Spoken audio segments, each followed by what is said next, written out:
Okay, tonight we're going to be doing Parashat Tzav, Lekachim Parashat HaShavua, some impressions of the weekly parasha. It is brought down, I believe it's in the Midrash, when HaKadosh Baruch Hu wanted to create the world, in the very beginning, Ratzah HaKadosh Baruch Hu livrot ha'olam b'midat hadin. He wanted to create a world with the attribute of justice.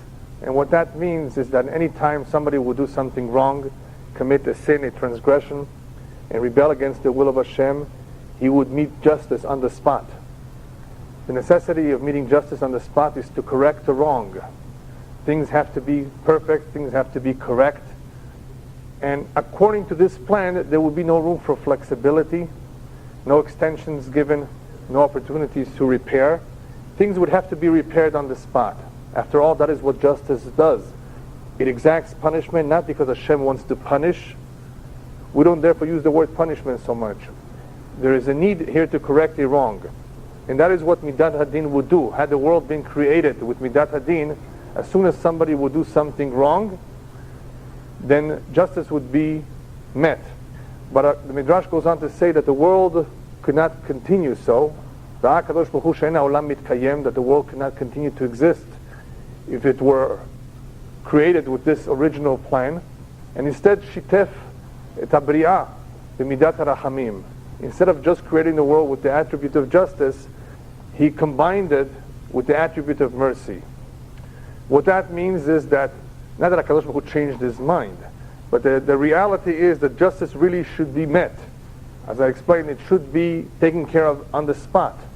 But since the reality is that it can't happen like that, because we have a Yetzer Hara, half of us is animal, and as the rabbis tell us, that the conclusion or the discussion between Bet Hillel and Bet Shammai was that Noach lo shelo nivra.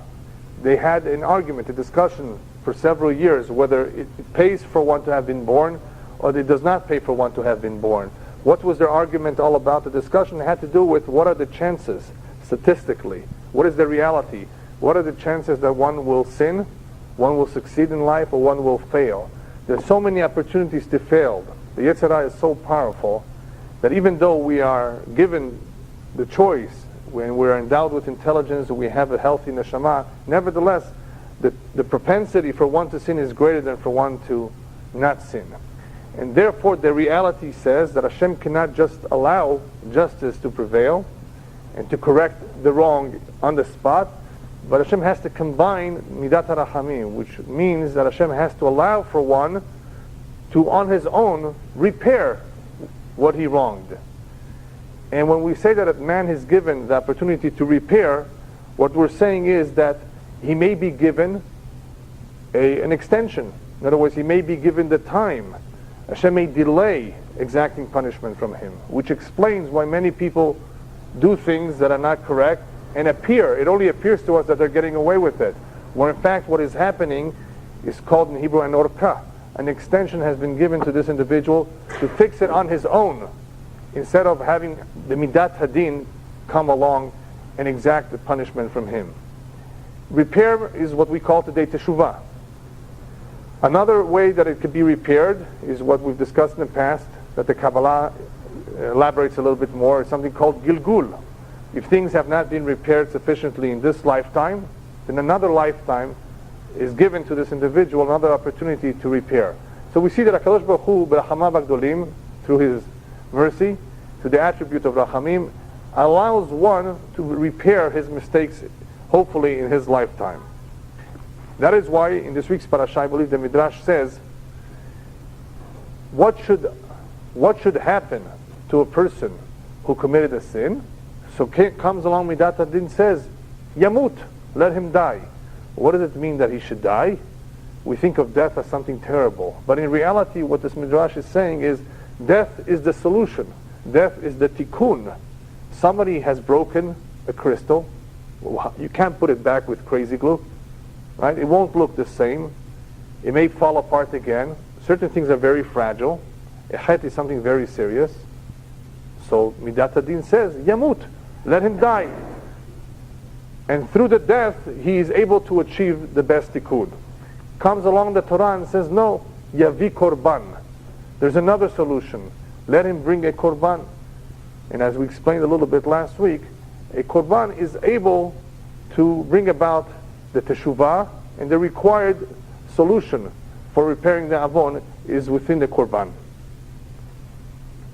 Sometimes actually, death is the only solution. Even though we have the ability to do teshuvah, it is mentioned in the Kabbalah that sometimes mutab shi'amut zakai, an individual may have committed, or may be about to commit, I should say, a very grave sin, and he's still a young man, and HaKadosh Baruch Hu says, you know what, I'd rather him die early, young, before he gets to this problem, before he commits this wrong. So sometimes teenagers leave this world before the age of 20, which according to the Kabbalah is the age where Midat Hadin exacts punishment for those death penalties that take place because of a din shamayim. In other words, HaKadosh Baruch Hu is the one that's carrying it out. That can happen in a situation where Hashem has determined mutab she'amut zakai. He's better off dying now, young, when he's clean, he has a clean record, than allowing him to fall into the trap eventually and becoming weak in his emunah and eventually going off the derech. So Hashem knows if this individual is better off leaving this world early or not. So sometimes mitah, death, is the best tikkun, the best solution. But in reality, Hashem does not want the sinner to die. The pasuk says, Ki lo yachpotz b'mot amed. Hashem would rather the rasha do teshuvah and return to him. Hashem is not interested in eliminating people. So obviously the best solution is teshuvah, and that opportunity is given most of the time. But there are times when Hashem determines that mitah is the best solution. Today, we don't have a Sanhedrin. We don't have what's called mitat bedin. If somebody did deserve the death penalty, in those days when that existed, the sinner was not just taken to bedin and given the death penalty, he was also told to do teshuvah, because the whole mitah, the whole death penalty, was a kapara. In order for it to be a proper kapara, he would be mitvadeh, he would confess, and he would say, I'm sorry, and he would regret what he did, and then together with the mitah, that would be a complete kapara. That was during the time that we had Sanhedrin, which carried out mitot bedin, those death penalties that they had the jurisdiction to carry out. What happens today if somebody deserves the death penalty and there's no bedin? So the rabbis tell us, even though the mitat bedin is no longer around, the din of the mitah, in other words, the judgment to carry out that death penalty still exists, and whoever Chaz v'Shalom had to die of sekilah, Chaz v'Shalom may die from a car accident. Zeh le'umat zeh. In other words, there are death penalties today that are equivalent to the death penalties of then. Back then we had serefah, hereg, chenek, and sekilah. So even though they are no longer around being carried out through a bet din, through the Sanhedrin, they are still around in, I guess you can call it in spirit. In other words, there still exists in some form, something which is equivalent to what was carried out back then. And the same is true with malkot, with lashes. If somebody is assaulted in the street, he's banged up, and he's hurt, I mean, that is a form of malkot. We believe, after all, that nothing happens for no reason. And if somebody gets hurt, whether he tripped, whether somebody assaulted him, held him up, beat him up, that was for a cheshbon, that was for a reason, and it's equivalent or closely related to malkot. And the same is true with the korban. If somebody would have to have brought a korban, what was involved in bringing the sacrifices? It costs money. It was a penalty. It was a fine. So sometimes people lose money, and that is a form of korban, and that is why many of us customarily say kapara. Let that loss of money be an atonement, because it is a form of a korban, which we would have brought had we had the Bet HaMikdash today. There's a story told in the Gemara with Rabbi Yochanan ben Zakkai, who had a dream. And in the dream he saw that his nephews are going to lose this year $700. Let's use dollars. And what did he do? He did not tell them about the dream. Instead, he somehow got them to give tzedakah. He somehow forced them, in many ways, to contribute to some cause. So throughout the year, he was able to collect most of that $700 that he saw in the dream that they would lose, except for $17 that he didn't collect. Came along Rosh Hashanah, and the year had passed, and the government came and took whatever money was left from these nephews, the $17. When Rabbi Yochanan ben Zakkai heard that the government came to collect taxes, whatever it was, from his nephews, he told them, don't worry, they're not going to take more than 17. He says, how did you know 17? He says, I had a dream in the beginning of the year that you were going to lose 700, and I've already managed to collect 683, right? So I knew that the most that they can take from you is 17. So they asked him, if you knew about this, if you saw this in the dream, why didn't you tell us? We would have gladly given you the money instead of having the 17 remaining dollars go to the government. It's because I wanted you to do a mitzvah l'shem shamayim. I wanted for it to come from you, not for me to have to force you, for me to have to convince you. So obviously on your own you didn't realize it, that you have to give tzedakah too. But Baruch Hashem, I was able to get it out of you. Otherwise the entire money would have been lost to the government. What do we see from this? That sometimes, even though there's a gezerah, even though a person may eventually have to pay for it by bringing a korban, if one is intelligent enough, he's able to take that money and instead use it for good things, give it for tzedakah, and in that way avoid that money having to go to the government, to taxes, for example. That is why in this week's parasha, the Torah begins with the word Tzav. Tzav, the rabbis tell us, is lashon zerizut. It means diligence. The Torah doesn't just say, go tell him. Tzav, command him. The rabbis say that Tzav is a lashon zerizut, to be diligent, to be continuously aware of what? Of your responsibilities. Here we're talking about the responsibilities of the Kohanim. But in reality, there's a very, very important lesson over here with zerizut. Shlomo HaMelech tells us that one always has to examine his deeds. One always has to look at himself to see if he's clean, there are no stains on his clothes, on his neshama. As the pasuk says, "B'chol et yu begadecha levanim." At all times, your clothes should be clean. Always check yourself. Did I do something wrong? If you did, correct it, fix it. Why? Because if you don't fix it on your own, if you don't clean it, then something else will come and clean it. Something that we call kaparat avonot. That I said before is called midat adin. And we would rather not have the midat adin, the justice, come and exact the punishment, so we can do it on our own. Yes, it's possible. If a person gives tzedakah, tzedakah is very powerful. Tzedakah tatzil mimavet, right? It can save one from death. That is what the korban was all about, to remove that stain, remove the accusation, and do the repair on our own. Zerizut, diligence, is very important for another reason.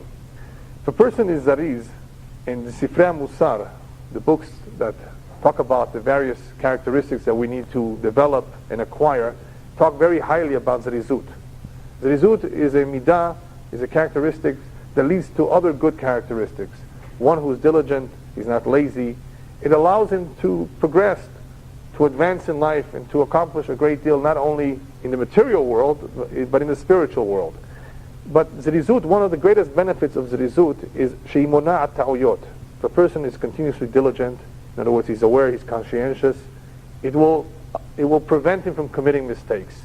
Right? He's not ignoring the situation, he's not shutting his eyes. He's continuously zariz, he's diligent, he's, as we say in the English slang, he's on top of it. He knows what's happening with him. He's aware. He's not blinding himself. And that is what the Balaturim says is the connection, the smichut, between the last pasuk of Parashat Vayikra and the first or the second pasuk of Parashat Tzav. The last pasuk of Parashat Vayikra, it says, "Alachat mikol asher yaseh le'ashma vach." Let me read the whole pasuk. "V'chiper alav hakohen lifnei Adonai v'nisnach lo." The kohen will atone for him and he will be forgiven. "Alachat mikol asher yaseh le'ashma vach." For all that he will do and be guilty of. The last words of Parashat Vayikra is le'ashma vach, to be guilty of. But what does it say right away? "Vaydaber Adonai Moshe lemor tzav et Aaron v'et banav lemor." In other words, there's a connection between ashma, guilt, sin, and tzav, and zerizut. Had you been zariz, then you would not have been guilty. You would not have committed an error. In other words, you would not have made a mistake. And that is the connection between the two. And the rabbis tell us, Shgagat Talmud Ola Zadon. If somebody does not learn something properly, it is considered as though, if he makes a mistake, it is considered as though he did it intentionally. Because had he learned properly, he would not have made the mistake. And what does properly mean? If you have a question, ask the rabbi. Don't make any assumptions on your own. Shgagat Talmud, if you make a mistake, an error in your learning, it is as though you did it intentionally. Why? Because ask. Don't assume anything. Be on the safe side. If you have any doubts about anything, ask. Clarify. Don't take it upon yourself. And if you did take it upon yourself, that means that you weren't as careful, not as responsible, and if you made a mistake, that mistake is an intentional mistake. It's not a real mistake. It's called mezid. It's not a real shgaga. And that all stems from a lack of zerizut. If a person is diligent, he thinks before he does something, before he acts, so he avoids making mistakes. That is why the rabbis emphasize how serious hirhure avera are, the thoughts of committing a sin. Some people do not always sin, but they think about it. They think about doing something which is a sin. And the rabbis tell us, hirhure avera kashin me avera. Thinking about a sin is much more serious than the sin itself. How could that be?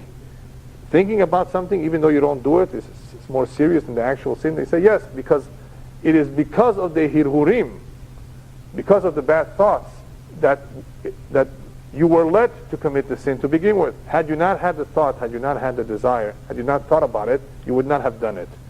Because the hirhurim lead or cause, bring about the averot, they are therefore worse. If one would be zariz, therefore, if one would be careful, diligent, then he would be careful with these hirhure averah too. He would not allow these thoughts to enter his mind. The fact that he's inviting them, means that there is no zerizut on his part. He's not continuously aware. Person who's careful, who's zariz, would not allow thoughts, because he knows where these thoughts can lead to. Thoughts are dangerous, and that is why the rabbis tell us, kashim me'avirah, they're even more difficult or more serious than the avirah itself, because they lead one to sin. According to the Magid Mimizrich, he is the leader of the Hasidut who took over after the Baal Shem Tov, he interprets this saying of Chazal as follows: Hirurei avera kashin me'avera. Bad thoughts are terrible. Why are they there? Me'avera. In other words, they're still there because one has not completely cleansed himself of a previous sin. What he says is as follows, and that is really elaborated in the Kabbalah, that when one has bad thoughts, it is an indication, it's a sign, that even if he may have done teshuvah previously on this sin, the fact that he's thinking a lot about it means that his teshuvah was never complete. Had his teshuvah been 100% complete, then the thoughts would not come and invade his mind. If the thoughts and the desire come and bother one in the middle of the day, he's still thinking about it, that means you have not brought it under control. The teshuvah is not 100% complete. For the teshuvah to be complete, last week we said, teshuvah for it to be complete means that you're given the opportunity to do the same exact thing, and you hold yourself back. Well, here, according to the Kabbalah, there's another idea, that not only do you hold yourself back, you don't even think about it. If it enters your mind and you think about it and you dwell on it, the problem is the dwelling. Just like the problem is listakel be'arayot, not lir'ot. Person sometimes sees things he should not see. It was not his fault. After all, when you're driving, I hope you're seeing ahead of you. You can't close your eyes, and from time to time you see a billboard. The problem is not the seeing, it's the staring. Haistaklut atmidit. You're continuously looking at something, that means you want it. If you see something by accident, you saw it. What can you do? You look away from it. And that is a test, if you really want something or not.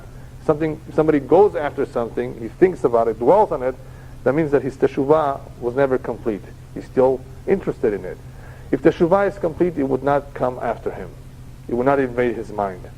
So hirhure avera, the rabbi of Mizrich says, kashin me avera. The reason why he has them, the reason that they're bothering him, is because the avera is still there. And that is what Yeshayahu Navi says, Ki ma'avonotechem hayu mavdilim. Your sins, the sins of Am Yisrael, create mechitzot, as we explained last week. They have created partitions, and you have become distant from me. Why is that? Even though Am Yisrael has done teshuvah, perhaps the teshuvah was not real. Perhaps it was just lip service. And that is why you are far from me, and I'm not listening to you. And sometimes we wonder, why doesn't Hashem listen? Why doesn't He accept our prayers? Because all those prayers are perhaps lip service. The mechitzot, the partitions, are still there. You're still distant. We've spoken about the significance of korbanot and what they achieve in bringing us closer, bringing us back to Hashem.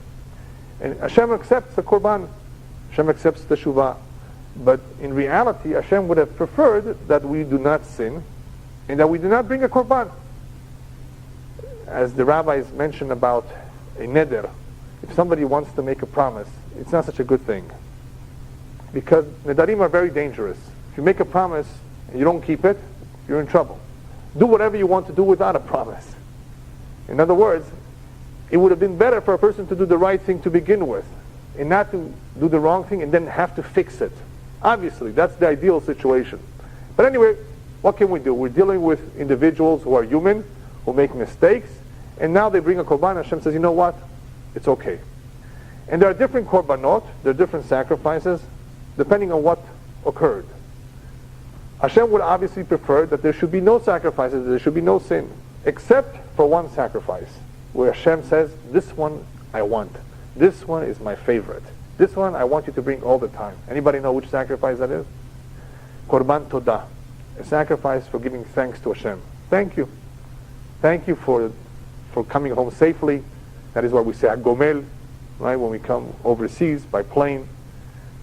Hashem says, that is my favorite korban. Where do we see that? In the pasuk that David HaMelech tells us in Tehillim, Zoveach Todah hu yechavdenani. Whoever brings a korban todah, he's the one that actually gives me kavod. Korban todah is a korban, a sacrifice that came about, that was brought not as a result of a sin, just for saying thank you. To better understand this idea, I'm going to give you a very nice mashal. There were two individuals, very rich individuals, who had, each one of them had an only child. The first individual's only child just recently turned bar mitzvah, gave a beautiful speech, and demonstrated to everybody his good qualities. And his father was overjoyed and proud of his son, and he made a big seudah. And after the meal, everybody left, giving gifts to the boy, and wishing everyone there, Bezat Hashem, may we be zocheh, may we have the merit to make such a beautiful simcha for our own children.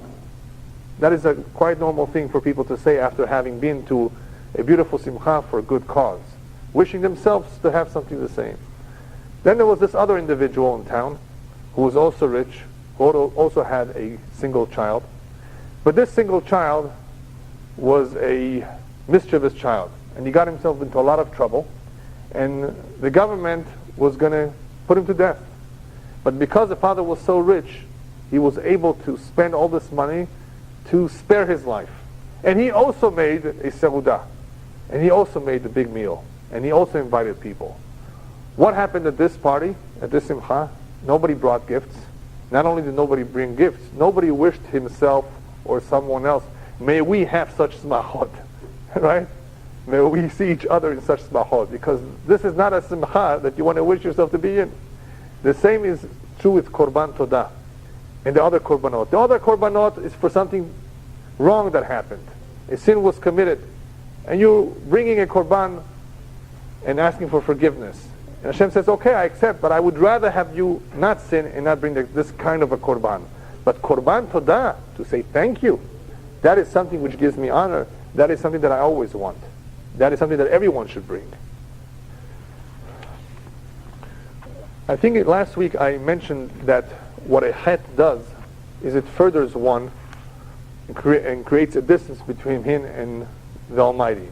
But in the same way that a sin creates distance, one who has distanced himself on his own can also come about to sin. No, a sin creates distance, and one who has distanced himself, who has separated himself from Torah, is more likely to commit sins. And because this can happen in life, the people, as a result of their routine, their jobs, life, influences, because of all of that, they become distant. The Torah gives us several segulot of how to avoid becoming too distant. There's a very famous pasuk that appears in this week's parasha that says as follows: Esh tamid tukad ala mizbeach lo tichbeh. That on the altar, on the mizbeach, there should be a constant fire. That is the mitzvah, that there should be a constant fire for the korbanot. And the flame would always have to be there. But the rabbis learned from this that Esh Tamid is not only talking about the Mizbeach, it's talking about the Jew himself. His flame, the Jew's flame should always be turned on. His head should not be empty. He should always be preoccupied, as we said last week. He should always have the esh of the Torah in him. Because where does sin come about? How does sin happen? Only if one's head is empty. If one's head is empty, then what happens to that empty head? All sorts of thoughts and all sorts of ideas begin to enter and invade that mind. And what did we say before? How does the head begin? It first begins through hirhurim. There's a famous question of why does it say Lo taturu acharei livavchem v'acharei einechem? Do not go after what your heart desires and after what your eyes see. Well, wait a minute. It should be the other way around. Do not go after what your eyes see and then do not have those desires. Don't the eyes first see and then the heart desires? And the answer is no. If you would not have that desire to begin with, then you would not look for it. If you would not have those hirhurim, it would not lead to the averah. So esh tamid tukad al hamizbeach. In the Jew's heart, in the Jew's mind, there should always be that flame of Torah, not an empty head. What do people do who have no Torah? They look for ways to occupy themselves, to kill time, to play cards, to go do something. They can't sit around and do nothing. And the Rabbi tells in Pirkei Avot, boredom brings to batala, to doing nothing, and doing nothing leads to avirah, to sin. If the head does not have Torah and it's empty, it will be invaded with bad thoughts, and the bad thoughts will lead to sin. So that is another idea behind the words Esh tamid tukad al hamizbeach. Always have the fire of the Torah in your heart, in your mind, so as not to allow other extraneous ideas to enter the mind. By the way, according to the Kabbalah, this pasuk is also a segula to remove bad thoughts. If somebody sees that he's being invaded with bad thoughts, he should say this pasuk. Esh tamid tukad al hamizbeach lo tichbeh. It's a very powerful segula to remove bad thoughts. There's a story about an individual who was a Talmid Chacham, and the Baal HaTanya, the first Lubavitcher Rebbe, found out that he was hanging around maskelim, those who were, I guess we can call them intellectuals, but they're not true intellectuals, those who were trying to become more modern and more assimilated in their ways to the Goyim by studying secular studies. Concerns for him. What's the problem over here? The problem with befriending Goyim or learning secular studies is that it can have an effect. One can become influenced. We have several influences in life. We have our astrological influence, we have the genes from our parents, we have our friends, we have the books we read, the teachers we have. All of these contribute to molding one's personality, to molding his mind, to his beliefs. And this individual thought that it was okay for him to befriend these individuals, to study what they study, and nothing will happen to him. But the truth of the matter is that it's wrong. Because one of the best segulot to avoid getting into trouble is staying far from it. Is not going there and saying, it's not going to happen to me, I'm going to watch myself. Just stay away from it. Don't bring it into your home. That is a very simple segula that most people simply forget about because they think it's not going to happen to them. And when the rabbi confronted the student and said, what are you doing to yourself? Don't you realize that this can affect you? And the student says, it's not going to happen to me. What do you mean it's not going to happen to me? The rabbi tells him, in this week's parasha, it says, "V'basara she'iga bechol tameh lo yachel, ba'esh yisaref." When it comes to tum'ah, all that is necessary is to touch. If you touch the tum'ah, you become tameh. In kedusha, what's required is livlo'a, to absorb. The vessel would have to absorb the korban, a little bit of that sacrifice, for it to become kadosh like the korban itself. We learn out, as the Gemara explains, that it's not enough for it just to touch the vessel. The vessel has had to absorb part of the taste, the flavor of the korban to be kadosh. For kedusha, you need to swallow if you want to become holy. You really need to be immersed in it. One does not become kadosh just like that. For tum'ah, all that you need is to touch it. If you touch it, you're already going to be affected. Rabbi was telling him, you can't take a chance. Even if you get a little close to them, you will be affected by it. There's no such thing as it won't happen to me. Therefore, I've always talked a lot about the danger of bringing in televisions at home, into the home, going to movies. Because even though you are strong, even though you have a lot of faith, by watching these terrible things, especially regularly, it's almost impossible that one will not be affected by it. And even the Goyim agree that television is something which is no good, not healthy. Look what it has done to American children. They're so far behind in their scholastic achievements, in their studies, behind European students who do not watch all the junk, or at least do not spend as much time as American children. So even the non-Jewish world agrees that this is a terrible keli, a terrible tool to bring into the house. Even though you may claim, but it has a lot of good programs, educational programs, documentaries and history. It's true.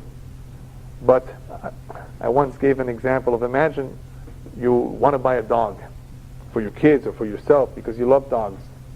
But you're told by this owner, by the seller, listen, this dog has a problem. Once a week, it will bite. Would you still buy it? You love the dog, cute dog. Once a week, it's going to bite. What are you going to do? I hope you don't buy it. There may be some good programs on TV, but every so often, even as you're switching the channels, you're going to be bitten. You're going to see things that you would rather not want to see. And if it's not you, your children. Right? So does it pay? Of course it does not pay.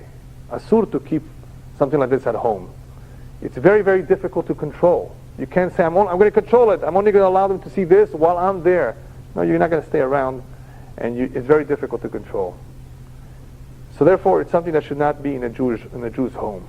Besides the fact that it's a time killer, one could be doing so many other good things, mitzvot, Torah, Tehillim, during the time that he's watching probably something which is garbage, nonsense, and probably something tameh. Because today there's nothing pure. If the program is pure, then the commercials are not. Either way, it's going to be there. Another good segula to stay out of trouble is what the David HaMelech tells us, Sas anochi al imratecha kemotzei shel arnav. Last week, I believe I mentioned that some people have a hard time with Judaism because they see it as a burden. They don't remember what the true tachlit, the true purpose of life is. They focus on that which is material, and therefore Judaism is heavy for them. It's taking away from their enjoyment because they have the wrong priorities in life. They're not focused on the real thing. David HaMelech says, Simcha is very important. That is what, in other words, that's what he's trying to say. I'm overjoyed to do your mitzvot. What is he conveying to us? He's conveying to us that a Jew should be very careful from doing mitzvot just out of routine. It should be done with simcha. Kemotzei shalal rav, just like you found a big treasure. This is a very important attitude to have in performing the mitzvot. Why is this simcha so important? Because it's the exact opposite of what Amalek tries to do. The greatest weapon of Amalek is to chill a Jew's emunah, to cool it down, to remove that cheshek. It's not so important, doesn't apply today. Don't work yourself so hard. Go on vacation for Pesach, don't clean your home. Believe it or not, that's also the same. Pesach, one should be overjoyed to be able to clean his house, to bring in the Melech, to bring in the Kadosh Baruch Hu, to feast with him. Obviously there are times when you're tired, when you need some help. It's okay to get outside help. It's okay for you to have a true Zman Cherutenu, where you're liberated from all physical labor. But not on a regular basis. Because what happens is you will lose that all itlahavut, that overjoyment that you should have for performing the mitzvah. This has happened also with Mishloach Manot. It used to be in the past, 20 years ago, I remember many families, how they prepared themselves for Purim. They bought baskets, they filled it up with all the goodies to send to their friends. Today, Purim shuttle. Let somebody else do all the hard work for me and I'll pay. Even though they mean well, they contribute to a good cause and they give charity. There's a problem here. If their thinking is, I don't want the bother, that's a problem. Be involved. Part of the simcha of the mitzvah of mishloach manot ish l're'eu is that you do something for your friend. You really actually go out of your way to buy him, to deliver it to him. You go, let somebody else take care. I don't have time for this. I got to go to work. Let the Purim shuttle take care of it. You lose the whole essence of the mitzvah. That's why I'm personally opposed to this, unless What you do is you deliver Mishloach Manot on your own, in other words, through your children, to several individuals, and then the rest you do for Shabbat because you can't get to everybody. That's something else. But just to take care of it through someone else and not be involved yourself, you will lose. Over time, you will lose that whole excitement for this mitzvah. And that is what happens through routine. And somebody who's continuously sameach, he will not be bored by a routine. The Chafetz Chaim illustrates this as follows. What's the danger of routine? Because imagine the owner of a factory had to go away for several weeks, and he gave instructions to someone, to one of his employees, that every day in the morning, please read these instructions to all the other workers so they should know what to do. The owner of the factory comes back after a couple of weeks and he sees the whole factory is a mess. No work was done, and he goes over to the one who he appointed as manager. What happened? Didn't you do what I asked of you to do? Says, yes. Tell me, what did you do? Says, every morning I got up and I read your instructions, word for word. Says, yes, that is exactly why everything is a mess. I didn't mean to you just to read the words. I meant for you to see that the work is done, that the work is carried out.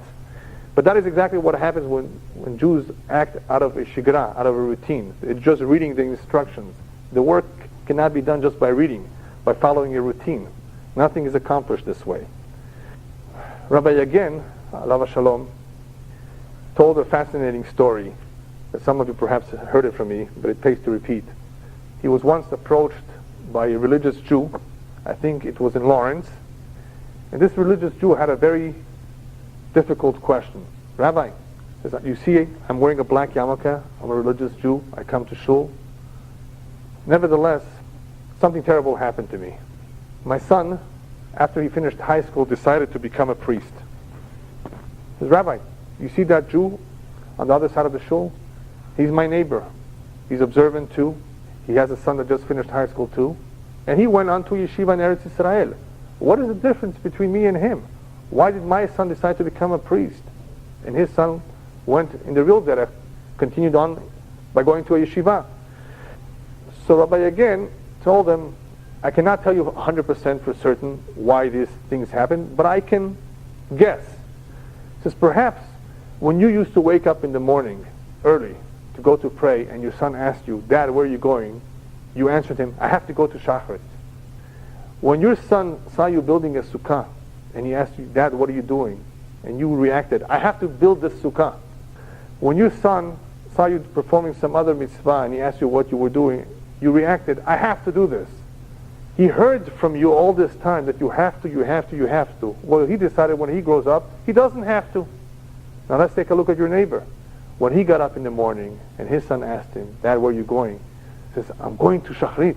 Come along with me. When he built his sukkah and his son asked him, what are you doing? He says, son, Sukkot is coming. Let's build a sukkah together.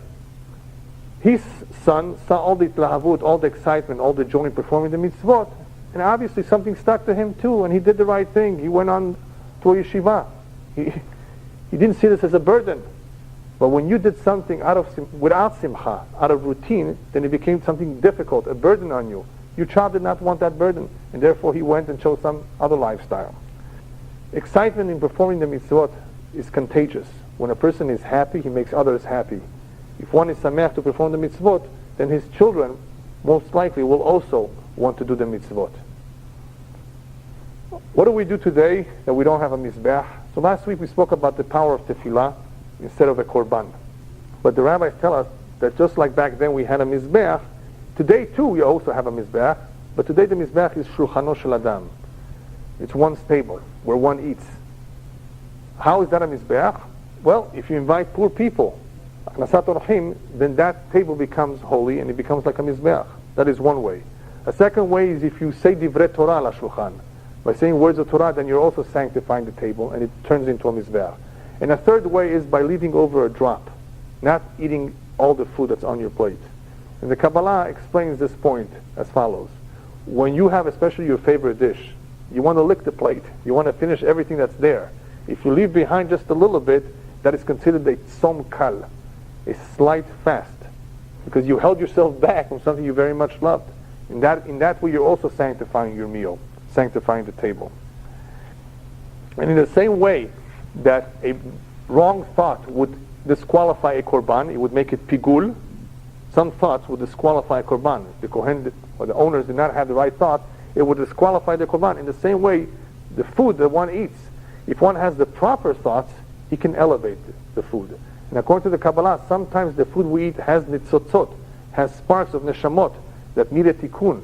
By making a blessing and making it the blessing with the proper kavanah, we're able to elevate this neshama for it to receive its proper tikkun. So even though eating is something material, it can still be elevated if it has the proper kavanot and one makes the berachot on them. That is why the Kohanim are reminded when they would eat from the meat of the korban, Kodesh Kodashim Hi. This is holy meat. What for? Because this is not ordinary meat. After all, they had steak almost every day from all these korbanot.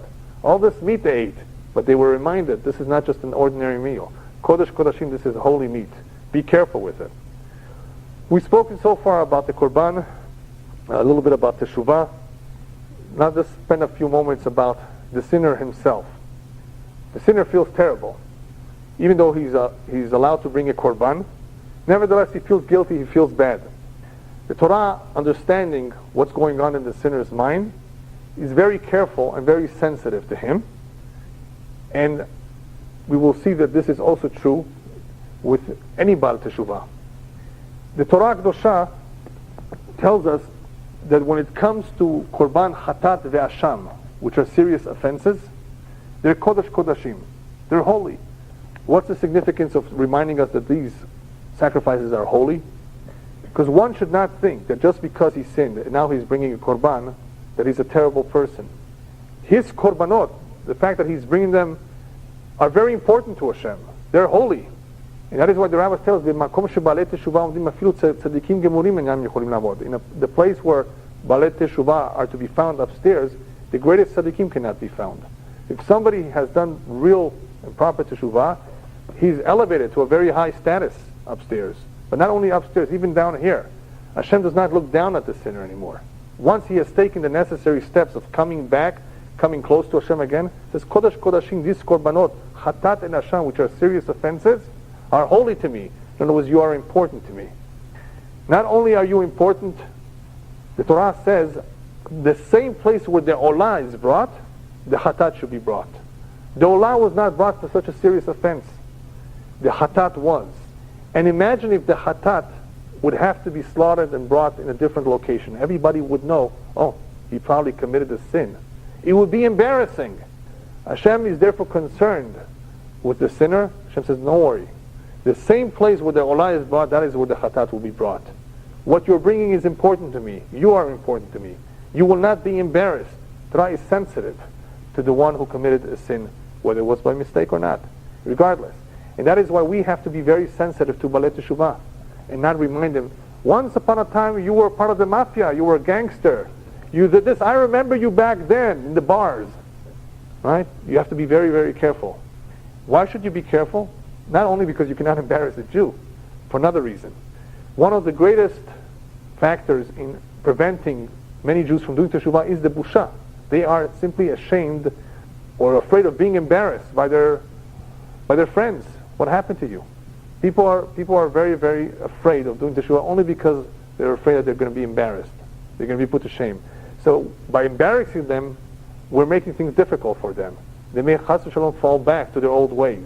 So you have to be very sensitive to them and not remind them who they were and what they did in the past. What should somebody do who is ashamed of his neighbors or his friends? Well, the Sifrei Musar remind us, better be ashamed in this world than to be ashamed in the following world, in the coming world. I mean, after all, if we have to be ashamed of something, we should be ashamed of ourselves, of our avonot, not of people. In other words, think clearly about this shame that is bothering you. What should you really be ashamed of? Be ashamed of yourself, you are avonot. Rather be embarrassed here than be embarrassed in the upper world. But obviously that's not easy. You know, it's easy to say, but when a person faces this dilemma, what is he going to tell his parents? What is he going to tell his friends? Or even his own wife. If one of the two wants to do teshuvah and the other one doesn't. Many people hold themselves back from taking this step because of the shame, because of the hardship involved. Well, if you think it through, ask yourself, well, what's more important? To be ashamed down here or to be ashamed upstairs. Today, in the 20th, 21st century, we're living through this incredible phenomenon called Chazara B'Tshuva. And really that is the mitzvah tador. It is the most important mitzvah, I believe, of this generation. There are many people thirsty and wanting to do teshuvah.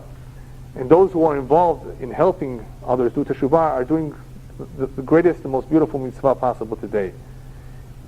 However, I need to warn you of one thing.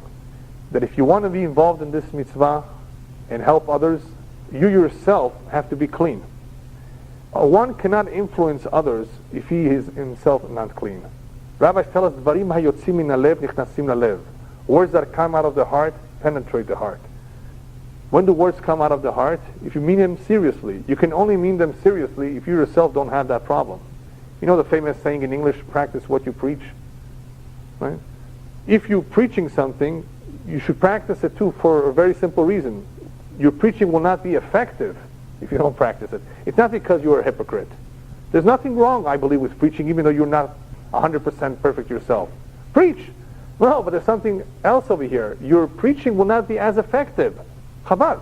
If you want to be effective, then cleanse yourself first. Be strong in whatever it is that you're preaching. Then your words will be much more effective. Yes? About korbanot, what takes the place of the korban in this generation? What? The Seder itself, the Afikoman. Right? There are many things that we do in the Seder that are a zecher, in other words, to remember something from the past, because we don't have them today, we cannot have them today. Who's a true Baal Teshuvah? Or I should say, who's a truly observant Jew?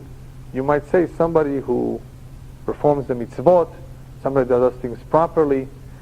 There is a greater test, a very important test, that determines who is a truly observant Jew, who is a truly a Baal Teshuvah. And that is what the Haftarah tells us. Well, actually, before we get to the Haftarah, let me quote to you the Yerushalmi. Yerushalmi says on the Pasuk, Esh tamid tukad al hamizbeach lo tichbeh. Yerushalmi says, Af b'masa'ot, even when you're traveling. What does that mean? For some people, it's easy to be Jewish at home, in one's community. People see him, so he's ashamed to just do anything he wants. And he has a certain routine, and therefore he stays out of trouble.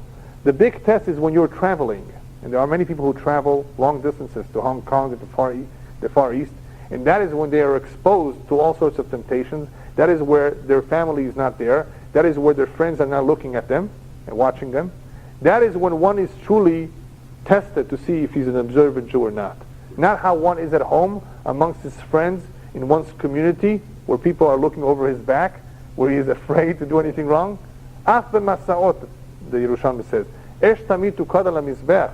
For one to truly have the flame in him, to be continuously observant, af b'masa'ot, it has to be demonstrated even when you're traveling, when you're away from home. Now, to the Haftarah. The Haftarah of this week's Parashat tells us not only who is a true Baal Teshuvah, but what is a true achievement in life.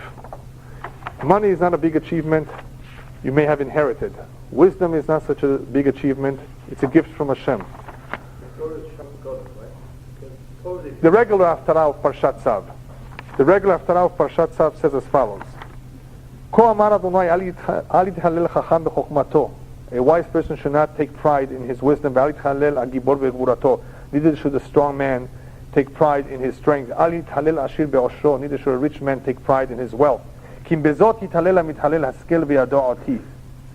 What you should take pride in is only if you know Hashem. Yirat Hashem hitit halal. The greatest praise of an individual is how God-fearing he is. That is his ultimate achievement. As I explained last week, that one's success or failure in life is dependent on how his Avodat Hashem was. One who truly becomes a Baal Teshuvah, one who really wants to be observant, is one who's God-fearing. Everything else that a person does, even if he keeps the mitzvot, if there's no Yirat Shamayim to it, it's worthless. A true accomplishment in life is how God-fearing a person is.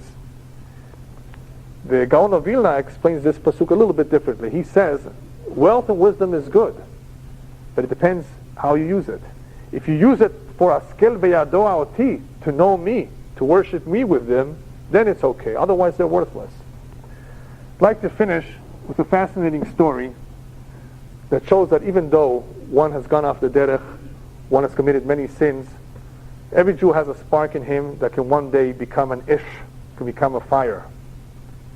There was once a young man in Eretz Israel who did teshuvah, and his friends decided to throw a big party for him, for the occasion. This man's father was also invited, even though the father was an atheist from Russia, who had made Aliyah many years ago. After insisting that he come, he finally came. There was much Divrei Torah said on the table. The father was quiet during the entire meal. At the end of the whole meal, the father gets up and asks to speak. And of course they allowed him to speak. And he says, once upon a time when I was in Russia, I committed a sin against the government. And I was sent off to Siberia to spend many years. So was another individual who I met there, was sentenced to be there for many years. It came time for me to go home. And my friend was going to stay there longer. And my friend told me a little story. And the story is as follows. The story is not a real story, it's only a mashal. And it goes as follows. There was once a beautiful tree that gave beautiful apples, sweet apples. And we were so excited about this tree, and we said to ourselves, if the roots of this tree are in the ground, and they produce such beautiful and sweet apples, what happens if we take the apples and put them in the ground? For sure it will produce even more beautiful and sweeter apples. And we uprooted this tree and put the apples into the ground. And what happened? After a few days, the roots dried up. And what happened to the fruits? Nothing, except for one apple that did produce a brand new tree. And this father is talking, and he's saying, I never understood this mashal, this story. What was he telling me? Except for today. He says, I once took this tree of apples and I turned it over. And the roots dried up. And I thought that there will be no more fruit left. And no fruits will grow, except for Baruch Hashem, this one apple, my son, that sprouted. And of course, you can imagine the tears in his eyes, the excitement that he was going through in seeing that this was in fact a reality. One should never give up hope, and that is what the prophet reminds us that will happen in the end of days. Veshiv levavot al banim v'lev banim al avotam. That in the end of days, right before Mashiach comes, many children who will be coming back and doing teshuvah will also be bringing back their parents. There will be parents who will bring back their children, but the most incredible phenomena that we have not seen ever before in previous generations is that a child should bring back his parents. I mean, usually it's the other way around. Whenever you see this happening, you know that Mashiach is around the corner. Because one of the greatest movements of teshuvah is with us today. In the past 25 years, thousands upon thousands of Jews have done teshuvah, something that didn't happen before. So that is the greatest sign that the Zat Hashem Mashiach is coming soon, and that this Pesach hopefully should be the Geulah. Just like B'Nisan Nigalu, just like in Nisan, the month of Nisan, we were redeemed. Yiratzon Sheb'Zat Hashem B'Nisan Atidim Nigael, and in this Nisan we should experience the real complete redemption. Amen.